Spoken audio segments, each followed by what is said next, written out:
فرماتے ہیں وہاں سے میں بچ کے آیا تو عزیز مصر کے گھر رہنے لگا. زلیخا فریفتہ ہو گئی, گناہ کی دعوت دینے لگی. تو حضرت یوسف نے کہا قال معاذ اللہ, میں اللہ کی پناہ چاہتا ہوں. سارے دروازے بند کر کے جب وہ پیچھے بھاگی, اصل حسین وہی شخص ہوتا ہے جو اپنے باطن کے حسن کو بچا لیا کرتا ہے. جو سوداگری کرنے لگے وہ تھوڑا حسین ہوتا ہے. حضرت یوسف علیہ السلام جب بھاگے تو اس نے پیچھے سے پکڑ کے کرتا کھینچا, کرتا پھٹ گیا. ابھی آپ دروازے تک پہنچے تھے, عزیز مصر خود آ گیا. اس نے آگے کہا یہ کیا ہو رہا ہے؟ تو اس نے مکر کیا. زلیخا نے کہنے لگی کہ ہونا کیا ہے, اس کو گھر میں رکھ کے پالا ہے, اب جوان ہوا ہے تو معاذ اللہ اس نے میرے طرف دست درازی کرنے کی کوشش کی ہے.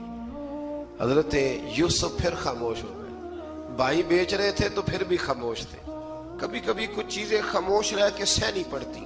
زخم پہ زخم کھا کے جی, خونے جگر کے گھونٹ پی, آہ نہ کر لبوں کو سی, یہ عشق ہے کو دل لگی نہیں. حضرت یوسف علیہ السلام پھر چپ ہے. زلیخا نے بڑی باتیں کی. ایک دانا آدمی تھا, قرآن کہتا ہے ایک بولا بولنے والا, ایک عقل مند بولا. اس نے کہا دیکھو نہ زلیخا کی سنو نہ یوسف کی سنو. اگر تو کرتا آگے سے پھٹا ہوا ہے تو پھر غلطی ہے جناب یوسف کی, اور اگر پیچھے سے پھٹا ہے تو پھر زلیخا کی غلطی. حضرت یوسف کی معاذ اللہ پھر غلطی. تو عزیز مصر نے کرتا دیکھا تو پیچھے سے پھٹا تھا, لیکن امام قرطبی کہتے ہیں وہ کوئی عقل مند آدمی نہیں, وہ تو 4 مہینے کا بچہ تھا.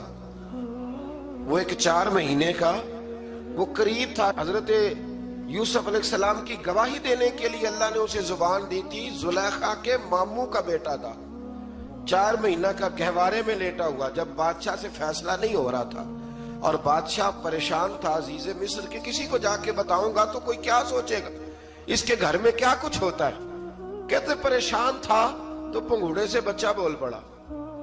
کہنے لگا بادشاہ اگر تو کرتا آگے سے پھٹا ہے تو پھر معاذ اللہ غلطی حضرت یوسف کی, اگر پیچھے سے پھٹا ہے تو پھر زلیخا کی. تو کرتا پیچھے سے پھٹا تھا. حضرت یوسف کے حق میں گواہی مکمل ہو گئی. اب آہستہ آہستہ نا دربار میں محل میں بات پھیلنے لگی. تو بیویاں کہنے لگی اوہو زلیخا تو ایک غلام پہ عاشق ہو گئی ہے, ایک غلام پہ. تو زلیخا کہنے لگی تم اجے میرا محبوب نہیں ڈٹھا. یہ رٹے ڈالنے والے دیکھتے نہیں اور دور کھڑے رہ رہ کے کہانیاں سناتے رہتے. اس نے کہا تو نے ابھی دیکھا نہیں نا, تو نے ابھی یہ کیا پتا ہو کہ ماجرا کیا ہے. تو کہنے لگی نہیں تو غلام پہ. اس نے کہا چلو تجربہ کراتی ہوں. ساری عورتوں کو بٹھایا, ہاتھ میں ایک ایک سیب دیا, ایک ایک چھری دی, اور جب پوری تیاری ہو گئی پھل کاٹنے کی عورتوں کی تو جناب یوسف سے کہا ذرا جھلک تو دکھاؤ. تو حضرت یوسف نے جب جھلک دکھائی تو قرآن کہتا ہے سیب کاٹنے کی بجائے ہاتھ کاٹ لیے, اور کہنے لگی اوہو یہ کوئی بشر نہیں, یہ تو کوئی فرشتہ ہے, یہ کوئی فرشتہ ہے, یہ تو کوئی اللہ تبارک و تعالیٰ کی طرف سے آنے والا کوئی کرامت والا عزت والا شان والا فرشتہ ہے. حضرت زلیخا کہنے لگی سمجھ آئیے پھر تو مجھ پر شکوہ کرتی تھی. تو اب وہ بات بھی آہستہ آہستہ پھیلنے لگی کہ حضرت یوسف علیہ السلام کی غلطی نہیں, غلطی زلیخا کی. اب بادشاہ نے زلیخا سے کہا کہ اگر تو میں تیری بات کروں تو تیرے ساتھ میری بدنامی کا بھی ڈر ہے, کیا کرے. طے یہ پایا کہ حضرت یوسف کو جیل میں ڈال دیا جائے. پہلے بھائیوں کے تھپڑ, پھر کنواں, پھر مصر کی منڈی, پھر زلیخا کا الزام, اور پھر باری آ گئی جیل جانے کی. حضرت یوسف علیہ السلام کو جیل میں, کچھ نے لکھا ہے 12 سال جیل میں رہے, جیل میں ڈال دیا.